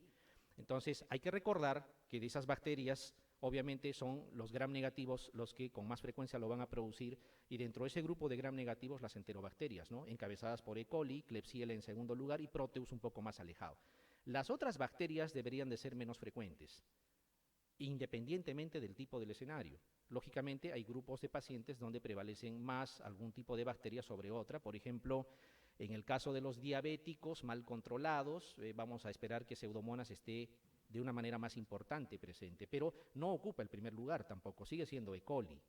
¿No? En las ITUs asociadas a catéter urinario permanente, por ejemplo, seguramente enterococo cubre un porcentaje importante de la etiología, pero tampoco está en el primer lugar, sigue siendo E. coli. Entonces, lo primero que debemos de recordar siempre es que E. coli va a seguir siendo el principal agente etiológico, sea para una ITU baja, ¿no? Y de hecho que una ITU alta también. Las otras posibilidades pueden estar, pero no son las bacterias más importantes. Como recuerdan, vamos a hablar ahora de lo que es ITU baja. Parece mentira, pero hay mucho para hablar de ITU baja. Uno a veces no lo toma en cuenta, pero van a ver que es una patología que no le prestamos mucha atención. Les adelanto que es, por ejemplo, el tomar urocultivos por tomar y que estos salgan positivos y los tratemos, es quizá el motivo mayor a nivel mundial de uso inadecuado de antibióticos. Entonces sí es importante. O sea, va a trascender dependiendo cómo manejemos la situación. Entonces la manera, digamos, más recomendada de utilizar la clasificación de las ITU es clasificarlas en altas y bajas. Eso creo que la mayoría lo hace, ¿no?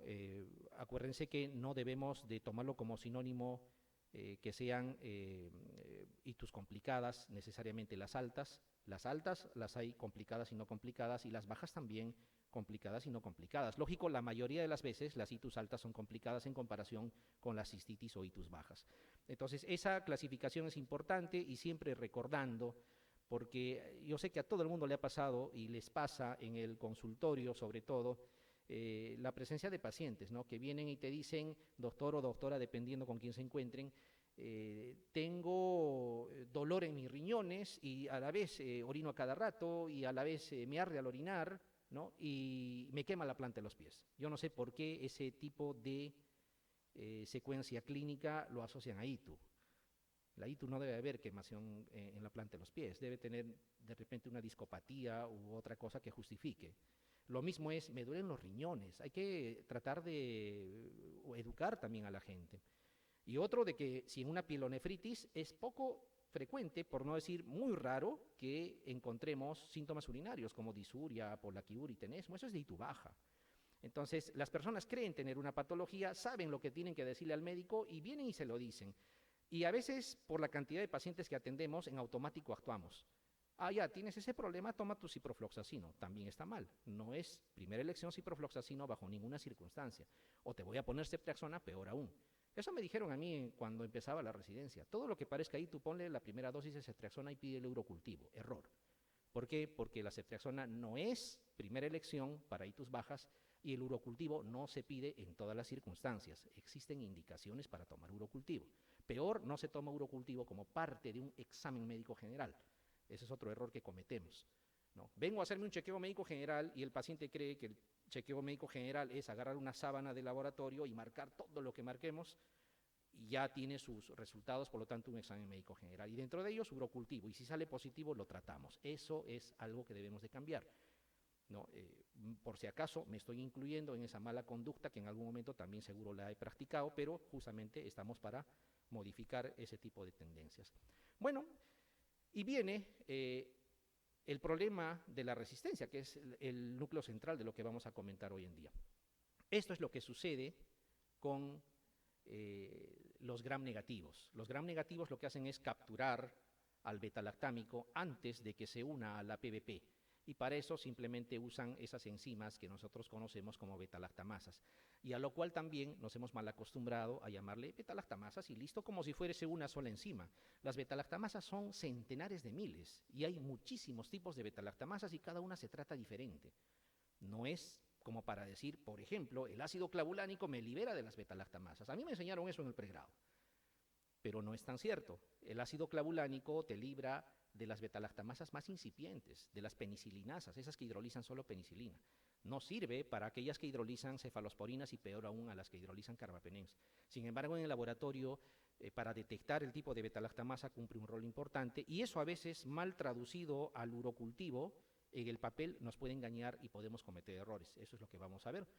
Entonces, miren, así como en el COVID, ¿se acuerdan? Nuestros primeros pacientes que fallecían salían hasta con nombre. Fallecieron 3 y tenían nombre, apellido, edad, de dónde procedían y salían en las noticias, pero con el tiempo pasaron a ser un número porque morían miles de miles. Entonces, igual pasó con las famosas beta-lactamasas. Cuando recién aparecen, le dieron nombre a cada beta-lactamasa. Por ejemplo, la TEM, inicialmente se llamó TEM, ¿no? En honor al nombre de la persona donde la aislaron. Y esta TEM después pasó a llamarse TEM1 porque apareció una TEM2, TEM3 y etcétera, etcétera, ¿no? ¿Qué hacían estas TEM? Hidrolizaban hasta cefalosporinas solo de segunda generación, es decir, penicilinas y cefalosporinas de segunda generación. No las de tercera porque todavía no se habían expuesto a las de tercera generación, ¿no? Entonces se les empezó a llamar como beta-lactamasas de espectro ampliado, porque las beta-lactamasas que conocíamos hidrolizaban solo penicilinas. Penicilinasas y luego estas beta-lactamasas de espectro ampliado. Apareció una TEM2 parecida a la TEM1, ¿no? Y le dieron nombre propio también, pero pasó el tiempo y apareció una beta-lactamasa parecida, pero que tenía un radical diferente y le llamaron SHIF. Y con el tiempo, como aparecieron otras derivadas de esta, pasó a llamarse SHIF1. Pero igual hidrolizaban solamente hasta cefalosporinas de segunda generación. Sin embargo, aparecen las famosas BLE, o sea, las beta-lactamasas de espectro extendido, que ya no se conforman con destruir o hidrolizar hasta segunda generación, sino se van hasta tercera y cuarta generación, ¿no?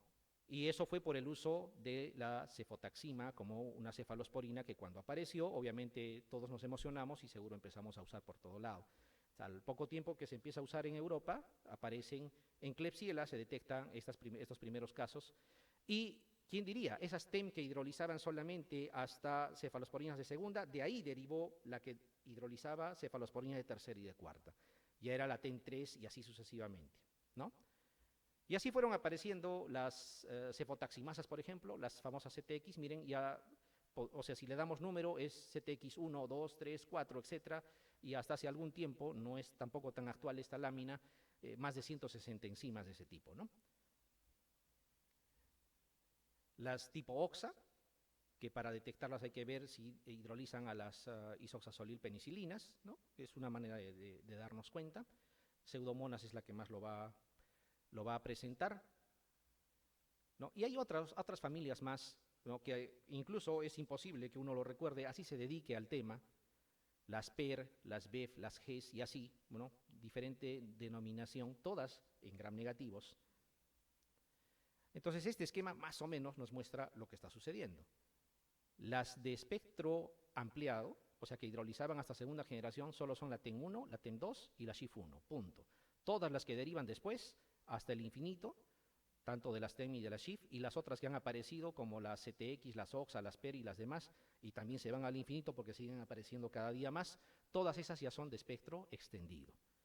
Entonces, por lógica, ¿qué es lo que más voy a encontrar cuando encuentro betalactamasas? Voy a encontrar BLEs más que BLEAs, porque las BLEAs son unas cuantas, las BLE son un montón. Han ocupado un lugar importante y es por eso que uno dice, ¿y por qué directamente se ha hecho resistente a tercera generación sin pasar por segunda? Por este fenómeno, porque las que hidrolizan hasta segunda generación son pocas, las otras son un montón y siguen creciendo con el tiempo. Ahora, ¿qué es lo que sucede? Y aquí viene uno de los primeros errores que nosotros cometemos cuando damos tratamiento, cuando leemos el urocultivo. El urocultivo nos tiene que ayudar a definir, no confundirnos más. Existe este test que se llama el test del clavulanato. El test del clavulanato es para usarlo en laboratorio e interpretarlo en laboratorio y plasmarlo adecuadamente en los resultados del antibiograma. El problema es que cuando al pie de la letra de lo que vemos lo traducimos al resultado del antibiograma y nosotros lecturamos mal el antibiograma y damos mal el tratamiento. En concreto, in vitro, cuando tú tienes la hidrólisis de un antibiótico, por ejemplo, ustedes saben que si no forma un halo alrededor de ese disco de antibiótico, esto se considera como resistente. A esta cefalosporina de tercera, ceftriaxona, si le agregan el ácido clavulánico, el halo aumenta. Este es un dato de laboratorio. Ojo, de laboratorio. No significa que va a servir el clavulanato para tratar, ¿no? Y lo mismo aquí, esta es una cefotaxima y esto es cefatoxemia más ácido clavulánico. Test del clavulanato, ¿para qué sirve? Para confirmar que es BLE, no es para otra cosa. Entonces, el resultado del laboratorio debiera decir BLE confirmado o BLE positivo o test confirmatorio de BLE positivo o algo así. Pero a veces nos los traducen como amoxiclavulánico sensible. ¿Pero por qué? Por el clavulanato, no por la amoxicilina. Entonces, cuando yo testo un gram negativo, no debería usar amoxiclavulánico dentro de los antibióticos que voy a testar, porque probablemente va a salir como sensible debido a la acción del clavulanato y eso me va a inducir un error. Voy a decir, le di amoxiclavulánico porque decía sensible y en realidad era una betalactamasa de espectro extendido y era una prueba confirmatoria. Y fíjense aquí, por ejemplo, cómo a la cefotaxima sola, si le agregas el clavulanato, va a incrementar su halo, y lo mismo, ¿no? Cada vez que le agregas clavulanato al antibiótico que es resistente o intermedio, aumenta el halo. Test confirmatorio de BLE, pero no más. Bueno, ese es un detalle importante a tener en cuenta. Entonces, la historia no se acabó ahí. Con el tiempo aparecieron y se detectó primero en una Klebsiella, y así salen los primeros reportajes, ¿no?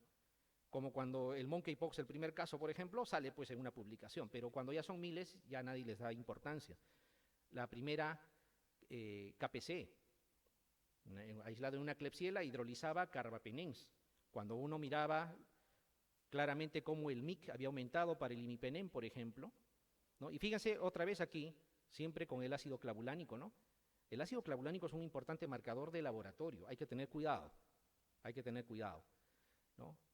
Para los dos carbapenems mix elevados, fíjense cómo esa es una tendencia en las betalactamasas, ¿no?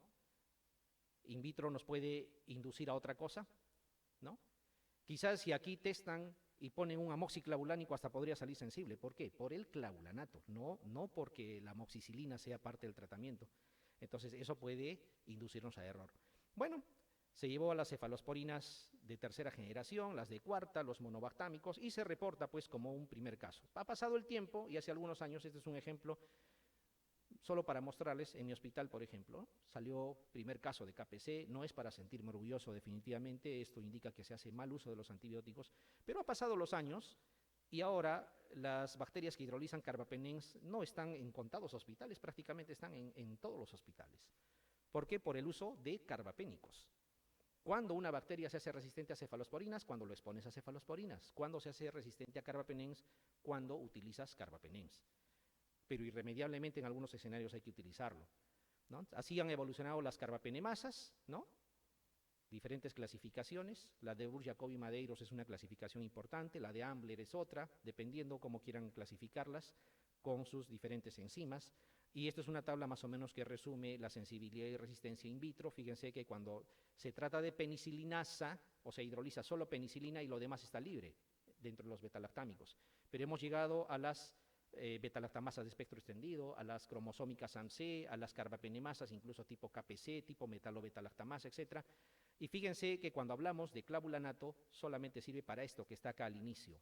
O sea, amoxiclavulánico para aquí, lo que estoy señalando, donde dice penicilina y penicilinasa y dice resistente. Para todo lo demás de resistente, nada que ver, por mucho que pueda parecer. Eso debemos de considerar.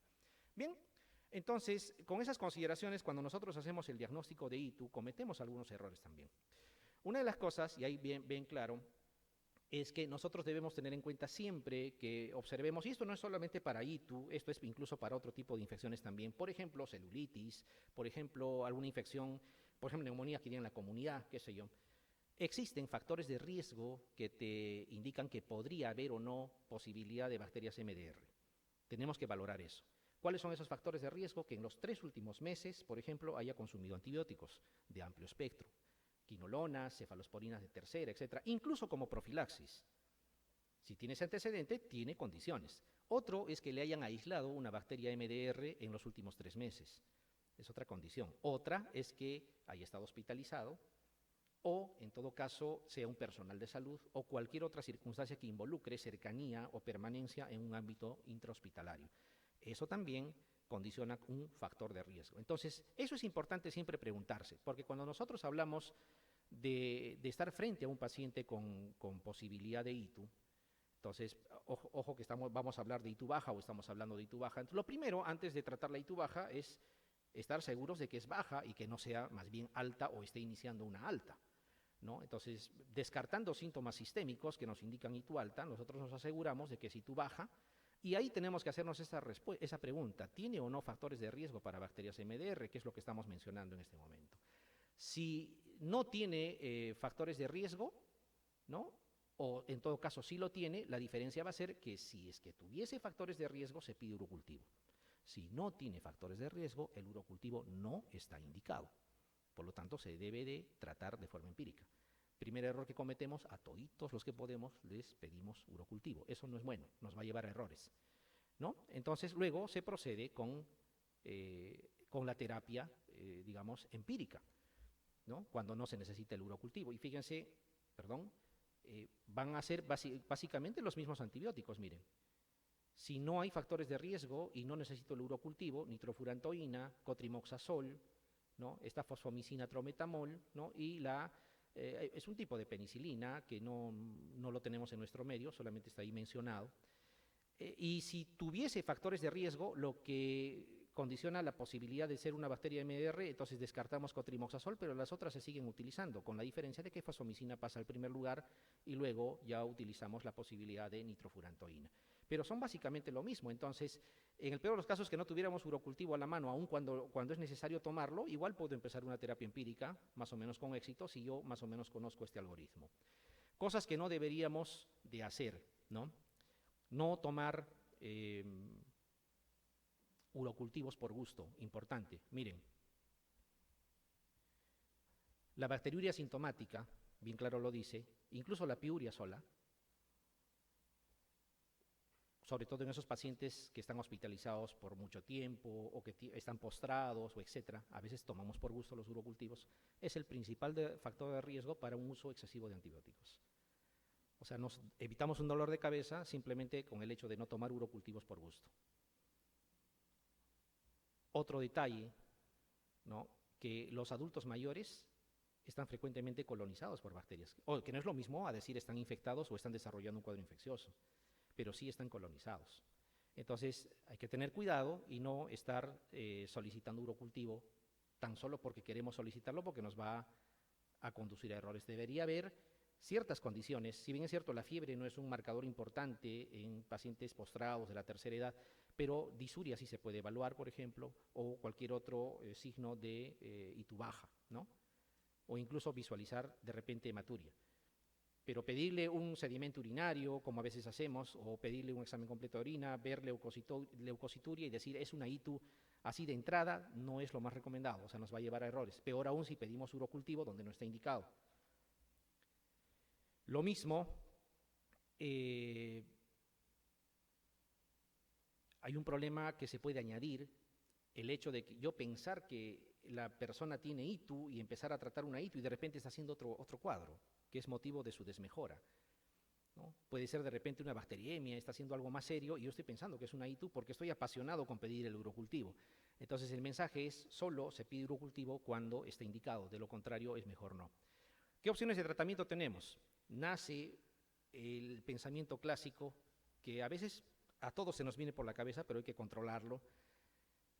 Cuando aparecían la cefalosporina de tercera, dale cefalosporina de tercera a todo el mundo y te aseguras, ¿no? A veces recibo ese mensaje. Hoy en día, ¿cuál es el mensaje? Dale carbapenem a todo lo que se mueva, incluso meropenem más banco y listo, y se acabó, no hay infección que se pueda librar. Mentira, no es así. No es así. Entonces, ¿cuál es la supuesta solución? Como tenemos BLES, dale carbapenem a toda disuri polaquiuria, ¿no? Nos aseguramos, de repente es una BLE y, bueno, lo coberturamos. Pero ¿qué va a generar si utilizamos carbapenem? Lo que están viendo ahí, que emerja resistencia a carbapénicos. Y es algo que no es que va a suceder, ya sucedió. Y es más, este no es un concepto mío ni es una opinión. Ya hemos entrado a la era posantibiótica, sobre todo en gram negativos. O sea, ya nos han ganado, no es que nos van a ganar, ya nos han ganado las bacterias. Lo último que está saliendo, dense cuenta, no cobertura todo. Cobertura algunas bacterias. Por ejemplo, las que tienen metalobeta-lactamasas, o sea, me refiero, por ejemplo, Acinetobacter. ¿Acaso se puede coberturar con los últimos antibióticos para gram negativos que tenemos? No, no se puede. Y eso es por el mal uso. Y seguimos usando carbapenem. En la pandemia hemos usado hasta en domicilio. Meropenem más banco, más tigecyclina, más colistina, me consta, yo lo he visto. Y lo peor, en pacientes que no tenían ningún criterio de usar antibiótico. O sea, ni para darles amoxicilina, pero se ha usado. Eso ha llevado a que estemos en este problema. Entonces, debemos buscar alternativas a los betalactámicos. Por lógica, si no, va a haber más betalactamasas cada vez de mayor generación. Dejemos los carbapenems para lo que sea necesario. Entonces, ahí entramos a buscar qué antibióticos podemos usar. Miren, la nitrofurantoína. Sabemos que se administra por vía oral, ha mantenido su sensibilidad en el tiempo. ¿Y por qué es que sirve la nitrofurantoína? La respuesta es muy simple, es porque no es betalactámico. Porque no genera betalactamasas. Y otro, porque solamente llega a vejiga. Si llegaría a tracto urinario superior, créanme que ya no serviría la nitrofurantoína, porque al llegar a tracto urinario superior también llega a otros tejidos y ahí se genera con más facilidad la presión selectiva para generar resistencia. Entonces, por ese motivo sirve la nitrofurantoína. Hoy en día lo dejamos para ITU baja, de hecho, importante, bacterias nosocomiales, incluso asociadas a catéter, donde es enterococo resistente a banco. De entrada, nitrofurantoína es una opción, de hecho que sí, tanto para E. coli como para enterococos. Acuérdense que no cubre Proteus, hay una resistencia natural, así como las pseudomonas a la ceftriaxona, igual hay una resistencia natural, no va a haber la posibilidad de utilizar en Proteus, y pseudomonas obviamente no. Entonces, esas dos bacterias nos pueden generar problemas. Pero actualmente para eso deberíamos usarlo, ¿no? ITUs asociadas a catéter, en el intrahospitalario, sobre todo cuando es enterococo resistente a vancomicina. Para el enterococo sensible también sirve, de hecho que sí, ¿no? Y en las ITU por bacterias BLE que sean hemodinámicamente estables, o sea, ITUs bajas. ¿Qué otro antibiótico sirve para enterococo sensible? Las aminopenicilinas, ampicilina, por ejemplo, amoxicilina también. Pero prefiero que en lugar de amoxi y ampi usen, por ejemplo, nitrofurantoína en este caso. ¿Por qué? Porque la amoxicilina y la ampicilina son betalactámicos y van a generar betalactamasas. El mensaje que debe quedar al final de lo que vamos a hablar es, no es que no deban usar los betalactámicos, pero resérvenlo para cuando no quede otra alternativa. Cuando hablamos de fosfomicina, lo mismo, ¿no? Hace años que nos estaba alertando la literatura. Por ejemplo, aquí, incluso hablan de betalactamasas de espectro extendido, ¿no? Como en estas cepas BLE la tasa de resistencia es bajísima, 0,3 implica 99,7% de sensibilidad, o sea, casi absoluta. Y ahí están las familias de BLEs que han estudiado, justo las que hemos comentado al inicio, están las SHIF, las CTX, las TEM, ¿no? De diferentes familias, una buena posibilidad. Uno de los motivos para que mantenga sensibilidad es, entre otras cosas, que también actúa solamente en vías urinarias bajas. Eso ya es un motivo para que no genere resistencia porque no va a más tejidos. Y lo otro, y este artículo es interesante porque habla del costo biológico de la E. coli de hacerse resistente a la fosfomicina. Lo que pasa es que la fosfomicina, si recuerdan, actúa en la síntesis de precursores, en el primer paso de la síntesis de pared, ¿no? Va a atacar a una enzima, enol piruvato transferasa se llama, que es la encargada de iniciar la síntesis de pared. Entonces, la E. coli, si quiere hacerse resistente a esa molécula, ¿qué tiene que hacer? Tiene que mutar esa enzima, ¿no? Y mutando la enzima, va a renunciar a la construcción de su propia pared, porque esa enzima mutada no va a sintetizar pared. Entonces, in vitro sí puede existir, como están viendo aquí, identificados los genes de resistencia, las mutaciones lo mismo, pero eso mismo evaluado in vivo, o sea, en las bacterias que están viables, simplemente no van a manifestarlo, no lo van a expresar, a pesar que los genes están ahí. Eso hace que en el tiempo siga sirviendo la molécula. Vuelvo a repetir, si tuviera paso por vías urinarias altas, estaríamos en problemas. Probablemente sería parte del recuerdo la molécula, ¿no? Igual que nitrofurantoína, entonces las dos alternativas que deberíamos de pensar, existe más literatura. Acá, por ejemplo, es una revisión sistemática, es mucho más sólida, obviamente, la evidencia. Hay un buen número de aislados, 4.500 más o menos, y si de ahí observamos, la mayoría también, a pesar de ser cepas que expresan beta-lactamasas de espectro extendido, mantienen la sensibilidad a la fosfomicina. Siempre en E. coli es algo mayor que en Klebsiella, pero a la vez sabemos que E. coli es en ITU más importante que Klebsiella. Entonces, son cosas para tener en cuenta. Y un detalle, justo para este tipo de bacterias en ITU, la idea era, si es ITU baja, yo no necesito hospitalizar, necesito alternativas para tratarlo por vía oral de forma ambulatoria. Entonces, aquí han comparado, por ejemplo, de hecho que si doy ertapenem para las BLE, la eficacia va a ser 100%, porque las BLE hidrolizan hasta cuarta generación, pero dejan libres a los carbapénicos. ¿Qué pasará con la fosfomicina y con la nitrofurantoína? Los porcentajes de éxito son similares, miren. Sí, y desde el punto de vista estadístico, esas diferencias no son significativas. Además, cuando utilizamos un antibiótico, nosotros valoramos 4 parámetros. No solo es eficacia, seguridad, conveniencia y costos. Y no es como nos han dicho alguna vez, para que te respeten, tú tienes que recetar el antibiótico más caro que existe. O sea, partimos por el costo y nos dan ese mensaje. Eso es falso. Primero es eficacia. Si empatan en eficacia, ¿cómo los desempato? Con seguridad. ¿Qué es más seguro, la vía oral o la vía parenteral? Listo, unos van ganando, otros van perdiendo. Luego viene conveniencia, me conviene darle 7 días seguidos, cada 6 horas, o una sola dosis por una única vez, o darle parenteral con un inyectable, con riesgo de complicaciones, etcétera, etcétera. Y si con todo eso empatan, lo cual ya sería raro, costos, ¿cuál es el más barato? Porque en todo lo demás son iguales, y se elige el más barato, ¿no? Entonces, ahí, lógicamente, los carbapenens, por la conveniencia negativa de generar carbapenemasas, obviamente quedan relegados y otra vez queda nitrofurantoína con fosfomicina, con la diferencia que fosfomicina se da una sola dosis y nitrofurantoína hay que completar 7 días, ¿no? Que puede ser con esquemas de cada 12 o de cada 6, dependiendo. Si nosotros miramos las guías en general, por ejemplo, las mencionan. Ahí está, para la ITU baja, fosfomicina trometamol, ¿no? Como primera recomendación, y miren, ahí está la nitrofurantoína. O sea, eso que dice la evidencia, que puede ser discutible si quieren, pero está plasmado en las guías. No dice cepreaxona como primera elección, ni dice ciprofloxacino. Eso es una costumbre nuestra, o lo que le digo a los residentes es el folclor médico. El folclor médico es aquello que nos enseñan y lo asumimos como válido y no intentamos ver si realmente es cierto lo que nos dicen y lo adoptamos como una idea propia. Entonces, ojo, y si nosotros seguimos revisando, hasta la guía Sanford de bolsillo, que todo el mundo lo tiene, cuando uno lo revisa, miren lo que dice ahí, ¿no? Para cepas BLE, E. coli, Klebsiella, ahí está, fosfomicina, lógicamente junto con ertapenem. Ya hemos visto, pero si usamos ertapenem, lo que podríamos generar. Además son 7 días de terapia, en tiempos acortados 5, y cuando valoramos las otras condiciones para dar el antibiótico, obviamente no es lo que más nos conviene. Hasta los libros electrónicos de consulta mencionan a estas dos moléculas a la cabeza. O sea, esto no es una novedad. O Solo estoy viniendo a decirles, prestemos atención a lo que está escrito y dejemos un poco de lado lo que de repente por costumbre hacemos, ¿no? O sea, no es una novedad, esto tiene ya bastante tiempo, como han visto, ¿no? Y solamente es cuestión de prestarle un poco más de atención. Recomendaciones adicionales, que también es importante. Lo primero, por ejemplo, siempre intentando tomar buena evidencia, esto es de la Sociedad Canadiense de Medicina Hospitalaria, ¿no? Hay que tener cuidado de no dar terapia antibiótica para las bacteriurias asintomáticas. Ojo, la bacteriuria asintomática, ojo, representa el principal motivo para uso inadecuado de antibióticos, sumando todos los motivos que puede haber, sin excepción.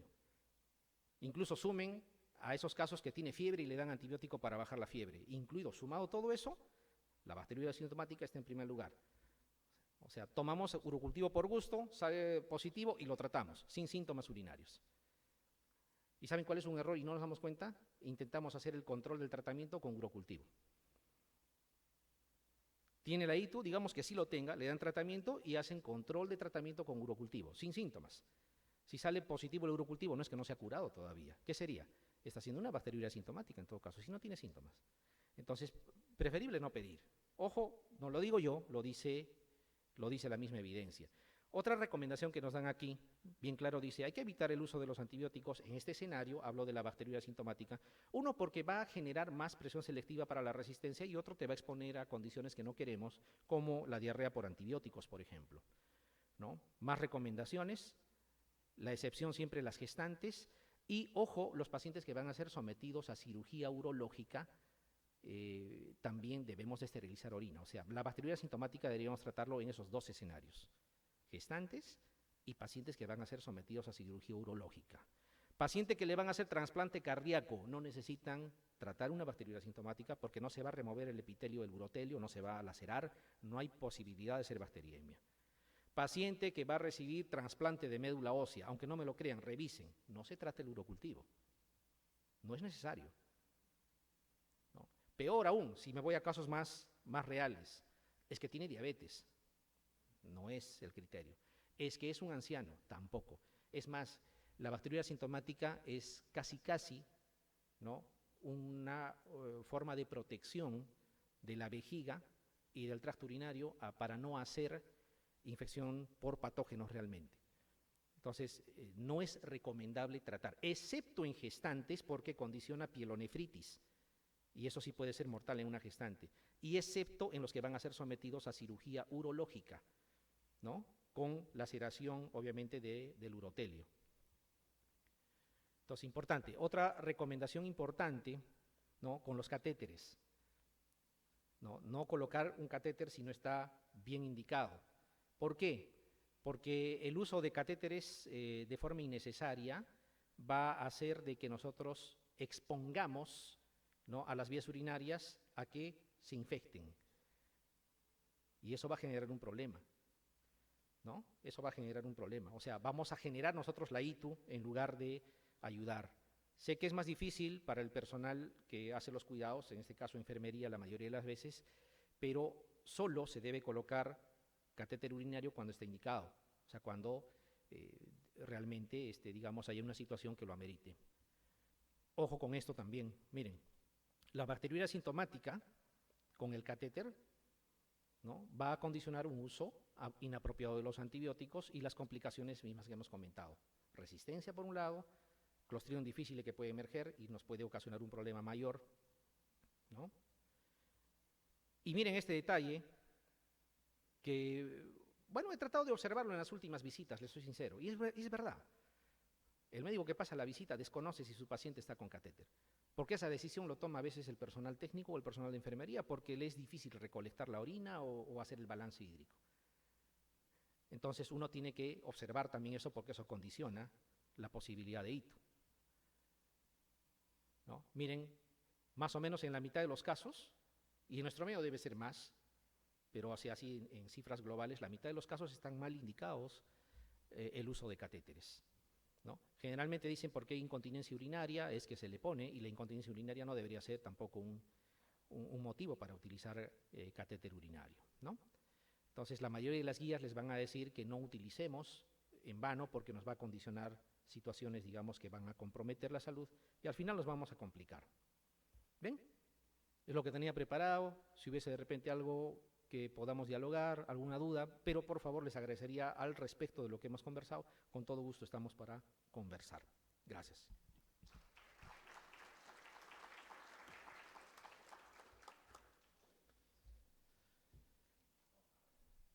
Doctor. Ya vine, ya vine.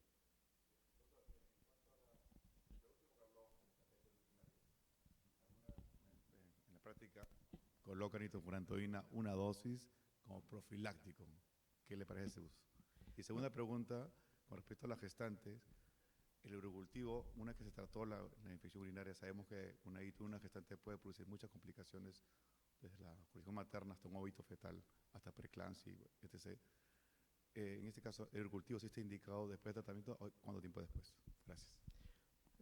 Claro. Bueno, lo primero era el uso profiláctico de nitrofurantoína. Bueno, también es una práctica. Ese tipo de cuestionamiento, como que ya antes lo hemos debatido y en realidad no hay evidencia que te indique que debas de usar profilaxis para usar o para someter a un paciente a cateterismo urinario, me refiero. Entonces, se usa así porque mucho de lo que hacemos es algo extendido de lo que nos hemos acostumbrado, pero no tiene una base, digamos, para poder oficialmente recomendarlo. Entonces, la respuesta sería no hay una indicación. Lo otro, en las gestantes sí hay que pedir urocultivo. ¿Por qué? Porque hemos dicho, ojo, las cistitis, por mucho que sean ITU baja, pueden ser no complicadas o pueden ser complicadas. En el caso de la bacteriuria asintomática en la gestante, eso no lo comenté, bueno, pero bien que lo tomen en cuenta, las bacteriurias asintomáticas en las gestantes se manejan tal cual fuese una ITU baja. O sea, hay que hacer de cuenta que es una ITU baja. Y en una gestante, de entrada, por el solo hecho de ser gestante, está expuesta al ámbito intrahospitalario. Es posible que tenga alguna condicionante para hacer bacterias MDR. Entonces, el urocultivo en una gestante sí, de hecho que sí. Si tiene una ITU manifiesta, con mucha más razón, sí. Hay que buscar, no solo tratar, sino buscar desde la semana 16 máximo en las gestantes con urocultivos, así no tengan síntomas. Y si sale positivo hay que tratarlo y hay que hacer control mensual de urocultivo, en ellos sí, ¿no? Porque una ITU o una bacteriuria asintomática no tratada en una gestante puede desencadenar una pielonefritis y eso puede ser letal incluso tanto para la madre como para el producto. Entonces, esa sería la recomendación.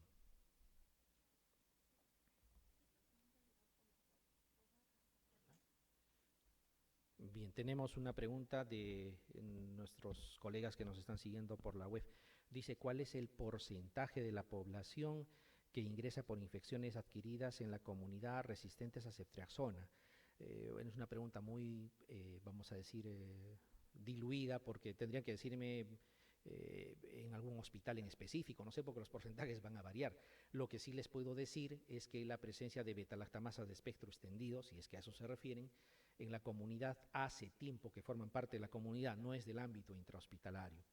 Y a nivel del hospital, al menos de mi hospital, superan el 90%. O sea, un gram negativo aislado tiene beta-lactamasa espectro extendido hasta demostrar lo contrario. De forma empírica no podemos usar ceftriaxona, salvo que en el cultivo te arroje como sensible. Entonces, no sé, me imagino que quien ha preguntado esto quiere un porcentaje mundial, etcétera. No hay forma de saber, porque cada institución, cada lugar tiene políticas incluso de uso de antibióticos y eso va a hacer que sea diferente, incluso en un mismo país, en un mismo distrito, de repente, de institución a institución, ¿no? El porcentaje es elevado, sí, en unos más que otros. Eso sería lo que podría ser. ¿Algún otro comentario? Si no, daríamos por finalizado y a mí me quedaría agradecerles nuevamente por el tiempo, sobre todo por la hora. No es el mejor momento para hacer una ponencia por el hambre, ¿no? Por la hipoglicemia que nos está cobrando factura. Gracias, doctores. Gracias.